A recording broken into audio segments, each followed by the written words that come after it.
رسول اللہ صلی اللہ علیہ وآلہ وسلم کی پیاری پیاری حدیث مبارکہ۔ Make sure you like and subscribe to my channel for more hadiths.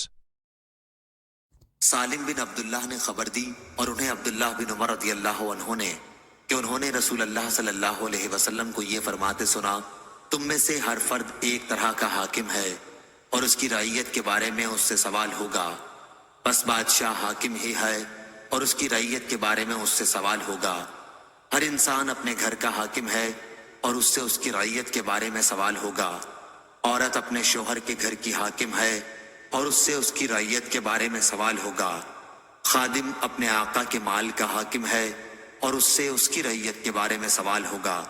انہوں نے بیان کیا کہ یہ سب میں نے رسول اللہ صلی اللہ علیہ وسلم سے سنا تھا، اور میں سمجھتا ہوں کہ نبی کریم صلی اللہ علیہ وسلم نے یہ بھی فرمایا تھا کہ مرد اپنے والد کے مال کا حاکم ہے اور اس سے اس کی رعیت کے بارے میں سوال ہوگا، بس ہر شخص حاکم ہے اور ہر شخص سے اس کی رعیت کے بارے میں سوال ہوگا۔